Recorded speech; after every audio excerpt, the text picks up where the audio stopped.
जय हिंद दोस्तों। देखो, आज हम बात करेंगे बाबर के बारे में। क्या बाबर भारत की सरजमी पर बुलाया गया या बाबर भारत की सरजमी पर स्वयं की स्वेच्छा से आया? देखो, बाबर ने 1526 में पानीपत के प्रथम युद्ध को जीतने के बाद भारत में मुगल वंश की स्थापना की। लेकिन बाबर भारत का नहीं रहने वाला था। बाबर कहां का निवासी था? बाबर फरगना का निवासी था। और फरगना आज कहां पड़ता है? उज्बेकिस्तान में पड़ता है। यानी वो अपनी सरजमी को छोड़कर भारत की सरजमी पर शासन करने आया। और ऐसा क्या भारत की सरजमी में बाबर को लगा कि उसने इस सरजमी को छोड़ना उचित नहीं समझा और इसी सरजमी पर उसने अपने साम्राज्य को स्थापित करके शासन करना शुरू किया? तो हम बात करेंगे बाबर के जीवन के बारे में। देखो, बाबर के बारे में पहले हम कुछ बेसिक पॉइंट के बारे में बात करते हैं, फिर हम आगे। तो हम बात करेंगे बाबर के थोड़े जीवन परिचय के बारे में कि बाबर कहाँ का निवासी था, पिता का क्या नाम था, माता क्या नाम थी, वो किस वंश से संबंधित था, जहां से एग्जाम में काफी क्वेश्चंस पूछे जाते हैं। देखो, पहला अगर हम बात करें बाबर के निवास के बारे में, तो निवास बाबर का कहां था? फरगना। तो वो फरगना का रहने वाला था। और फरगना आज कहां पड़ता है? उज्बेकिस्तान में पड़ता है। तो कहां का निवासी था? उज्बेकिस्तान का निवासी था। ये वंशज किसका था? तो देखो, बाबर को जो वंशज कहा जाता है वो तैमूर का वंशज कहा जाता है। और तैमूर जिसने 1398 में दिल्ली सल्तनत पर हमला किया, और कहते हैं कि दिल्ली में हिंदुओं का नरसंहार करके गया तैमूर लंग, और हजारों की ताकत में हिंदुओं की हत्या कर दी गई। तो निवासी कहां का? फरगना। वंशज किसका मानते हैं उसे? भाई तैमूर वंशज कहा जाता है। तैमूर लंग, देखो लंगड़ा था इसलिए तैमूर लंग इसे कहा जाता। और 1398 में दिल्ली सल्तनत पर तैमूर के द्वारा आक्रमण किया गया। तो निवासी कहां का? फरगना का। वंशज किसका? तैमूर। पिता का क्या नाम था? भाई पिता था मिर्जा उमर शेख। और मिर्जा उमर शेख किसके पिता का नाम था? तो भाई बाबर के पिता का नाम मिर्जा उमर शेख था। और इसके पिता का नाम शाहरुख मिर्जा था। और शाहरुख मिर्जा किसका बेटा था? तैमूर लंग का बेटा था। और तैमूर लंग जो था वो बाबर का परदादा था, यानी परपोता था बाबर तैमूर लंग का। माता का क्या नाम था? तो इसकी जो माता थी वो कुतलुग निगार खानम थी। और कुतलुग निगार खानम चंगेज वंशज के वंश से संबंधित थी। देखो, चंगेज वंशज और मंगोल वंशजों के बीच में काफी ज्यादा आपसी रंजिश बनी हुई थी, यानी मंगोलों के बीच में और बाबर के वंशजों के बीच में। तो इसलिए इन वंशज के बीच में होने वाले युद्धों को खत्म करने के लिए उस समय पर इनके बीच में विवाह संपन्न करा दिया गया। और मिर्जा उमर शेख का विवाह कुतलुग निगार खानम से हुआ। और ये किस वंश से ताल्लुका संबंध रखती थी? तो चंगेज वंशज से ताल्लुका संबंध रखती थी कुतलुग निगार खानम। देखो, बाबर अपने समय का एक महान सेनानायक, एक महान योद्धा रहा। उसके अंदर इतनी ज्यादा महान सेनानायक नीतियां किसकी वजह से? कहते हैं कि उसके अंदर जो लड़ाकू ब्लड था, वो लड़ाकू ब्लड उसे उसके खानदान से मिला, क्योंकि उसके धमनियों में दो लड़ाकू धमनियों का ब्लड बहता था। किसका? एक तो भाई तैमूर का था और दूसरा चंगेज खां वंशज। तो इसलिए तो भाई उस बाबर की ब्लड में दो खतरनाक ब्लड उसकी धमनियों में बहते थे। एक तैमूर वंशज ब्लड था और दूसरा चंगेज खां वंशज ब्लड था। इसलिए बाबर एक खतरनाक योद्धा रहा। कहते अपने युद्ध कैरियर में बाबर कभी किसी से पराजित नहीं हुआ। और पराजित ना होने का कारण उसकी ब्लड में एक खतरनाक खून का बहना। अब देखो, अगर कंपनी अच्छी है तो उम्मीदन प्रोडक्ट भी बहुत अच्छा होगा। तो खतरनाक कंपनियों से कौन सा प्रोडक्ट लॉन्च हुआ? बाबर। देखो, वास्तविक नाम उसका जहीरुद्दीन था, लेकिन फारसी में जहीरुद्दीन मोहम्मद को बाबर कहा जाता था। और बाबर का मतलब होता है बागी, तो बाबर को बागी कहा जाता था, यानी बाग कहते थे, ठीक है, फारसी भाषा के अंदर। तो भाई वंशज कौन था, पिता कौन था, माता कौन था, ये बात क्लियर आपको पता है। अब देखो, कई बार एक क्वेश्चन पूछा जाता है कि पहला मुगल बादशाह कौन जिसने सबसे पहले बादशाह की उपाधि धारण की? देखो, कहते 1507 में बाबर ने बादशाह की उपाधि धारण की थी। तो बाबर ने 1507 में कौन सी उपाधि धारण की? बादशाह। तो बाबर पहला मुगल बादशाह था जिसने सर्वप्रथम अपने आप को बादशाह की उपाधि से सम्मानित किया। तो सबसे पहले बादशाह की उपाधि बाबर के द्वारा धारण की गई। देखो, 14 वर्ष की उम्र में इसके पिता का देहांत हो गया मिर्जा उमर शेख का। और 14 वर्ष के समय काल में समरकंद और फरगना के क्षेत्र में विद्रोह शुरू हो गए, इसे अलवेस्ट समझने की वजह से। और 14 वर्ष की उम्र में इसने तलवार उठाई अपने साम्राज्य को बचाने के लिए। निरंतर ये फरगना उज्बेकिस्तान में लड़ता रहा, लेकिन उसे वहां पे ज्यादा इसे कोई सफलता प्राप्त नहीं हुई। और मजबूरन बाबर को उज्बेकिस्तान को छोड़कर एक नई जमीन की तलाश में निकलना पड़ा। और वो फरगना से आते आते अफगानिस्तान के काबुल तक पहुंच गया। और 1524 में वो इस समय काबुल में रुका हुआ था। 1524 में काबुल में निवास था बाबर का। भाई बाबर 1524 में काबुल में था।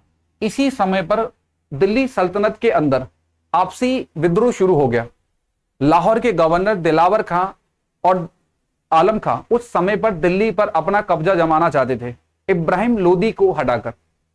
अब जब वो उन्हें इस बात का समाचार मिला लाहौर में कि इस समय बाबर काबुल में रुका हुआ है, तो उन्हें लगा कि क्यों ना बाबर को भारत पर हमला करने का निमंत्रण दिया जाए।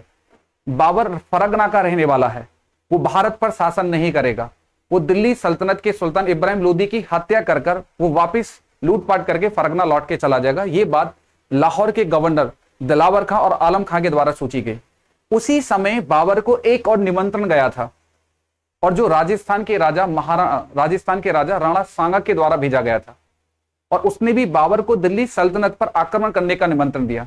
जब 1524 में बाबर को निमंत्रण मिला तो 1525 में बाबर भारत की सरजमी पर आक्रमण करने के लिए आया।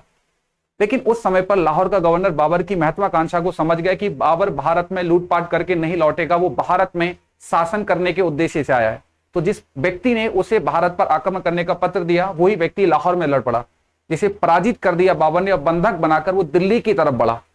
और इस समय दिल्ली के सुल्तान इब्राहिम लोदी को पता चला कि बाबर उसकी सरजमी पर हमला करने के लिए आ रहा है, तो उसने भी अपनी सेना को तैयार कर लिया, और दोनों की सेनाएं पानीपत के प्रथम युद्ध में 1526 में आमने सामने टकराई। बाबर के पास उस समय मात्र 20,000 सैनिक थे और इब्राहिम लोदी के पास उस समय 1 लाख की फौज थी। लेकिन 20,000 सैनिक के दम पर बाबर ने 1 लाख की फौज को शिकस्त दे दी, और पानीपत के प्रथम युद्ध में अपनी तोपों के दम पर बाबर ने इब्राहिम लोदी को पराजित कर दिया और उसकी हत्या कर दी गई।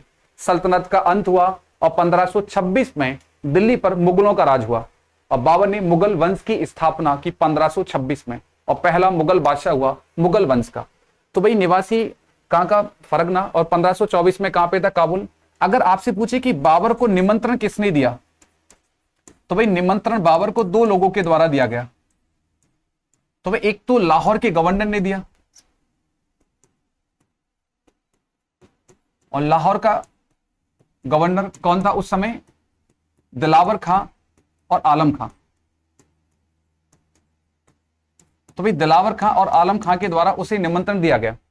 और दूसरा व्यक्ति बाबर ने अपनी आत्मकथा में किसको बताया? राजस्थान राजा राणा सांगा। राजस्थान का राजा राणा सांगा। बाबर ने अपनी आत्मकथा में कहा कि मुझे राजस्थान के राजा राणा सांगा ने भी दिल्ली सल्तनत पर हमला करने का निमंत्रण दिया था, क्योंकि राणा सांगा भी यही सोचता था कि बाबर दिल्ली को लूटने के बाद वापस लौट के चला जाएगा और राणा सांगा दिल्ली पे कब्जा करके अपना शासन स्थापित कर लेगा। पर दिल्ली को बेवफा सनम कहा जाता है। दिल्ली जिसके ख्वाब में आई, कभी दिल्ली उसे मिली ही नहीं। ये ख्वाब देखते रह गए और दिल्ली को बाबर लेके चला गया। पानीपत का प्रथम युद्ध। पानीपत का प्रथम युद्ध कब संपन्न हुआ? 1526 में पानीपत का प्रथम युद्ध हुआ।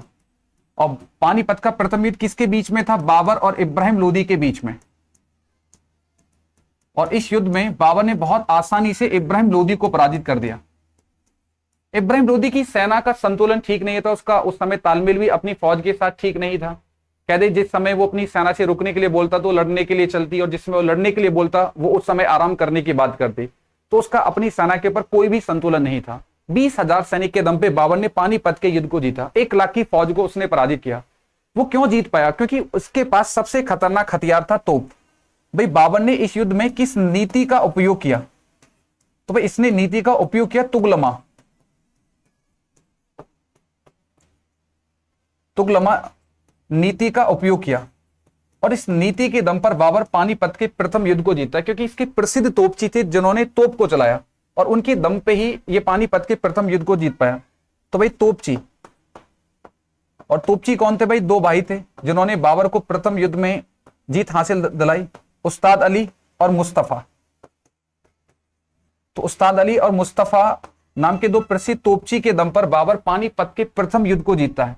अगर ये तोपची नहीं होते और बाबर के पास तोपें नहीं होती तो बाबर पानीपत के प्रथम युद्ध को कभी नहीं जीत पाता। तो बाबर ने पानीपत के प्रथम युद्ध को जीतने के बाद दिल्ली का अंत किया, और भारत में मुगल वंश की स्थापना बाबर के द्वारा की गई। जैसे वो पानीपत के प्रथम युद्ध को जीतता है तो भाई बहुत खुश होता है, और आगरा को लूटने के लिए जाता है। उसका बेटा हुमायूं वो आगरा पे कब्जा करता है, क्योंकि उस समय सल्तनत की राजधानी आगरा थी। आगरा की उस समय की तमाम चांदी को बाबर लुटा देता है काबुल में। काबुल में उसके द्वारा पूरी चांदी लुटा दी गई। एक एक चांदी का सिक्का उसने काबुल के निवासियों को भेंट किया। तो भाई काबुल के निवासियों को उसने एक एक चांदी का सिक्का भेंट किया, काबुल के निवासियों को। भाई एक एक चांदी का सिक्का,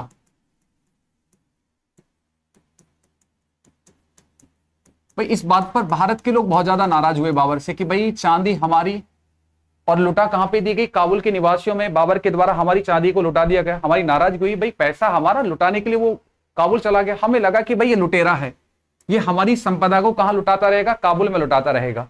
तो उसने चांदी का सिक्का, एक एक चांदी का सिक्का काबुल के निवासियों को दिया और उन्होंने खुश होकर इसे एक उपाधि दी। और उपाधि कौन सी दी? कलंदर। और कलंदर की उपाधि का मतलब क्या है कि भाई दान करने वाला, इसे उन्होंने दानी कहा कि भाई बाबर बहुत दानी है, जब चांदी का सिक्का उसके द्वारा काबुल के निवासियों को भेंट के रूप में दिया गया। तो कलंदर की उपाधि बाबर को कहां के निवासियों के द्वारा दी गई? काबुल के निवासियों के द्वारा दी गई। देखो बाबर को भारत में हर वर्ष एक युद्ध करना पड़ा, क्योंकि राणा सांगा ने बाबर को यही समझा था कि वो लूटपाट करके दिल्ली से लौट के चला जाएगा, लेकिन बाबर ने दिल्ली से शासन करना शुरू कर दिया। इस बात पर राणा सांगा बहुत नाराज हुआ बाबर से, और राणा सांगा ने बाबर को भारत की सरजमी से बाहर करने का निर्णय ले लिया और उसके खिलाफ एक संगठन तैयार कर लिया अफगानियों के साथ मिलकर। और दोनों के बीच में एक निर्णायक युद्ध हुआ, खानवा के युद्ध में। और जिस युद्ध में बाबर ने अपनी सैन्य नीति से खानवा के युद्ध में राजस्थान के राजा राणा सांगा को पराजित कर दिया। तो 1526 के बाद बाबर ने 1527 में कौन सा युद्ध लड़ा? खानवा का युद्ध। वही खानवा का युद्ध 1527। और युद्ध किसके बीच में था? बाबर और राणा सांगा के बीच में था। और युद्ध में विजयी कौन रहा? बाबर इस युद्ध में विजयी रहा। बाबर इस युद्ध को जीत गया, क्योंकि बाबर ने इस युद्ध में जिहाद की घोषणा की। और कहते उस समय पे जब उसने जिहाद का नारा दिया, राणा सांगा के साथ जितने भी मुस्लिम सैनिक लड़ने के लिए, उन्होंने गुट बदल दिया और वो बाबर के पक्ष में चले गए, जिससे राणा सांगा का पक्ष कमजोर हो गया और बाबर इस युद्ध में विजयी रहा। और इस युद्ध को जीतने के बाद बाबर ने एक उपाधि धारण की, गाजी की उपाधि। गाजी की उपाधि बाबर ने किस युद्ध में धारण की? तो भाई खानवा के युद्ध को जीतने के बाद बाबर के द्वारा गाजी की उपाधि को धारण किया गया। यानी गाजी का मतलब होता है विजेता, काफिरों को मारने वाला। तो बाबर ने खानवा के युद्ध को जीतने के बाद गाजी की उपाधि धारण की, और इस समय उसने राजस्थान में बहुत बड़े स्तर पर राजपूतों का नरसंहार करवाया, राजपूतों की हत्या करवाई, जिससे कि इस समय बाबर से हिंदू समुदाय के लोग बहुत ज्यादा हताश और नाराज हो गए, जो कार्य उसने उस समय पर खानवा के युद्ध में किया। खानवा के युद्ध को जीतने के बाद बाबर को एक और निर्णायक लड़ाई करनी पड़ी, और वो निर्णायक लड़ाई उसने कहां पे की? चंदेरी के मैदान में।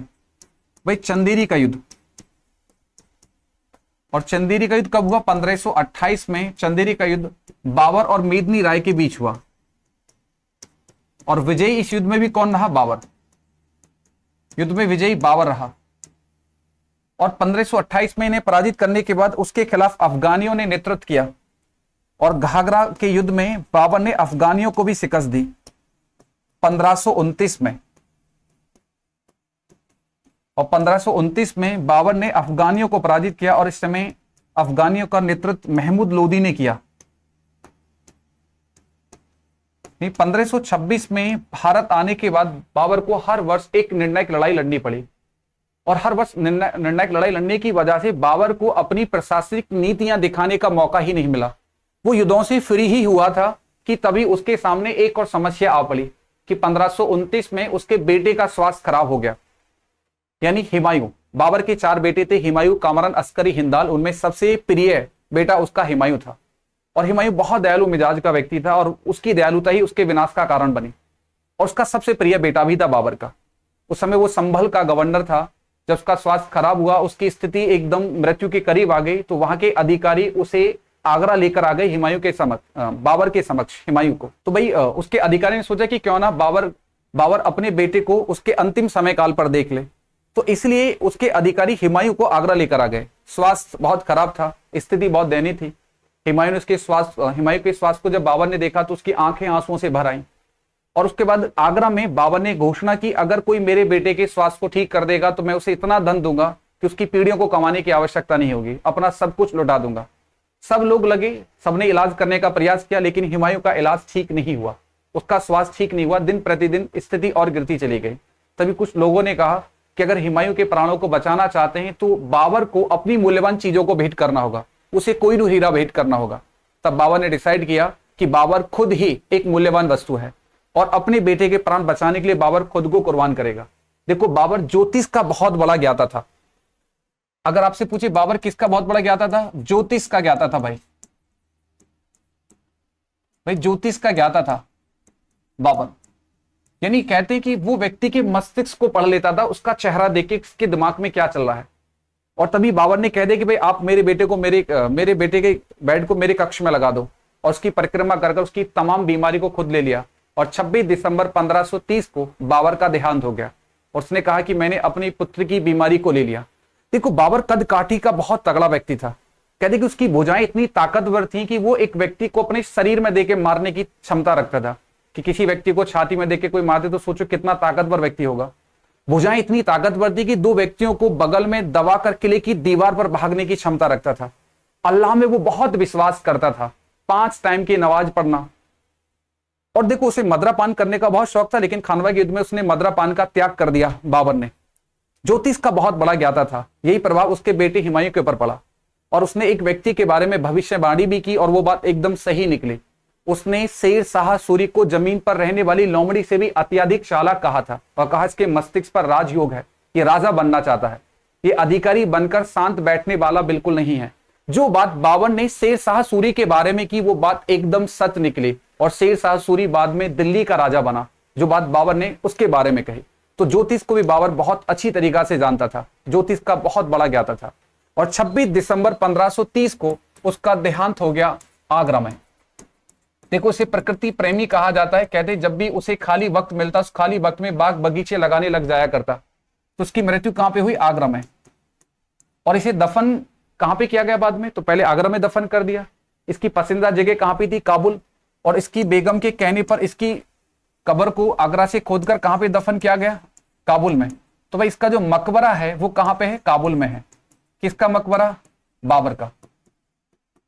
तो काबुल में किसको दफन किया गया? बाबर को। क्या कारण था कि बाबर ने काबुल को चुना? उसे काबुल एक पसंदीदा शहर लगता था, क्योंकि काबुल एक ठंडा क्षेत्र था। बाबर उज्बेकिस्तान का, वहां का मौसम ठंडा है। जब वो भारत की सरजमी पर आया तो यहाँ की गर्मी उसे सहन नहीं हो पाई, इसलिए उसके सैनिक भारत में रहना पसंद ही नहीं करते थे। वो पल पल भारत को छोड़ने की बात करते थे। लेकिन भारत के प्राकृतिक समृद्धि को देखकर बाबर इस सरजमी को छोड़ना नहीं चाहता था, बल्कि यहाँ की क्लाइमेट में, यहाँ की जलवायु में उसका बिल्कुल मन नहीं लगता था। वो ठंडे क्षेत्र का व्यक्ति था। यहाँ की गर्म जलवायु की वजह से वो यहाँ की क्षेत्रों को पसंद नहीं करता था, इसलिए काबुल उसका पसंदीदा शहर था। और उनके लिए सबसे बड़ी समस्या यहाँ की गर्मी थी, और उसकी सेना के लिए भी। इसलिए वो यहाँ से वापस लौटने की बात करते रहते थे, लेकिन बाबर लौट के नहीं गया। बाबर ने अपनी आत्मकथा को स्वयं लिखा। यानी देखो, परिस्थितियां चाहे बाबर के साथ कुछ भी क्यों ना रही हो, लेकिन बाबर ने कभी शिक्षा को नहीं छोड़ा। कहते कि वो अपने समय का जितना बड़ा योद्धा और जितना तगड़ा सेना नायक था, उतना बड़ा वो उस समय का विद्वान भी था। अपनी आत्मकथा को बाबर के द्वारा स्वयं लिखा गया। उसने कभी शिक्षा किसी भी समस्या में नहीं छोड़ी। वो पढ़ने का बहुत ज्यादा शौकीन था, और उसने अपनी आत्मकथा को लिखा। और जिस आत्मकथा का नाम क्या है? तुजुक ए बाबरी। भाई तुजुक ए बाबरी किसकी आत्मकथा? बाबर की आत्मकथा है, और इसे बाबर नामा भी कहा जाता है। और एग्जाम में क्वेश्चन पूछा जाता है कि किस भाषा में लिखी बाबर ने अपनी आत्मकथा को? तो भाई तुर्की भाषा में लिखा। लेकिन अगर राजकीय भाषा देखें तो भाई राजकीय भाषा क्या थी? तो भाई राजकीय भाषा फारसी थी। लेकिन उसने अपनी आत्मकथा किस में लिखी? तुर्की भाषा में बाबर के द्वारा अपनी आत्मकथा को लिखा गया। लेकिन राजकीय भाषा क्या? फारसी। लिखी किसमें? तुर्की भाषा में। बाद में इसका अंग्रेजी में भी अनुवाद हुआ, और इसका फारसी में भी अनुवाद किया गया। फारसी में अब्दुल रहीम खाना के द्वारा किया गया, जो अकबर का नवरत्न अधिकारी था। और अंग्रेजी में इसका अनुवाद बेवरीज के द्वारा किया गया। बाबर की आत्मकथा तुजुक बाबरी। भाई इस आत्मकथा में बाबर ने भारतीयों को बंदर और गधा कहा, कि भारत के लोग सुंदर नहीं हैं। क्यों कहा भारत के लोगों को सुंदर? क्योंकि भाई वो कहता है कि भारत में मैंने कोई भी व्यक्ति को सुंदर स्वरूप में नहीं देखा। अब ये भारत में पैदा होता तो ये भी हमारी तरह होता। अब भारत की गर्म जलवायु है, अब जैसी जलवायु होगी व्यक्ति का स्वरूप भी तो वैसा ही होगा। अब ये कमबख्त जाके पैदा कहां हुआ? फरगना उज्बेकिस्तान में, वहां की जलवायु ठंडी। यूरोप में पैदा होने वाला बंदा काला नहीं हो सकता, और अफ्रीका में पैदा होने वाला बंदा भूरा नहीं हो सकता, क्योंकि जैसी जलवायु होगी उसी प्रकार का स्वरूप होगा। हमारी गर्म जलवायु थी, हम विषुवत रेखा के पास में बढ़ते हैं, इसलिए हमारे स्वरूप में ना ज्यादा गोरापन है ना ज्यादा सांवलापन है, इसलिए मीडियम के बीच में भारतीय रहते हैं। इस बात को बाबर नहीं समझ पाया, इसलिए भारतीयों को बदसूरत कहता था। कहता कि इनके चेहरे बंदरों की तरह देखने में लगते हैं। कहते बुद्धि से भाई गधे हैं, इतना समृद्ध देश सुरक्षित नहीं कर पाए। जिस देश को प्रकृति ने इतनी सुरक्षा दी हो, उत्तर में जिसके हिमालय हो, दक्षिण में जिसके महासागर हो, पूरब में जिसके बंगाल की खाड़ी हो, पश्चिम में जिसके थार रेगिस्तान हो, ऐसे देश को ये लोग सुरक्षित नहीं कर पाए तो मेरी निगाह में तो गधा है। ये बात भी बिल्कुल सही है। जिस देश को इतनी ज्यादा प्रकृति ने सुरक्षा दी हो और लोग उसे सुरक्षित नहीं रख पाए तो वो बात कहीं ठीक भी लगती है कि भाई गधा कहना उसका बात ठीक भी था, इतना बेहतर देश। ठीक है, तो भाई ये बातें आपकी उम्मीदन बहुत समझ में आई होंगी जो मैंने आपको बाबर से संबंधित पॉइंट बताए हैं। और देखो एग्जाम में काफी ज्यादा इनसे क्वेश्चंस पूछे भी जाते हैं कि भाई बाबर कहाँ का रहने वाला था, किसका बेटा था, किसका वंशज था बाबर, उसकी माता किस वंशज से ताल्लुका संबंध रखती थी, बाबर को भारत आने का निमंत्रण किनके द्वारा दिया गया था और किस और व्यक्ति के द्वारा उसे निमंत्रण दिया गया। बाबर ने अपनी आत्मकथा में किन किन के बारे में लिखा कि भाई किनके कहने पर मैं भारत पर आक्रमण करने के लिए आया। पानीपत के प्रथम युद्ध में बाबर ने कौन सी नीति का उपयोग किया, तो भाई तुगलमा युद्ध नीति का उपयोग किया गया। बाबर के द्वारा कब कौन कौन से युद्ध किए गए। ठीक है भाई, उम्मीदन आपकी समझ में चीजें बहुत अच्छी तरीके से आई होंगी। ऐसी हम अगली क्लास पर आगे बात करेंगे जो इससे आगे के टॉपिक पर होगी। देखो अगर आपको हमारी क्लास अच्छी लगे तो लाइक करें, शेयर करें, हमारे चैनल को सब्सक्राइब करें जिससे कि आपको और भी अच्छी वीडियो हम प्रोवाइड करा सकें।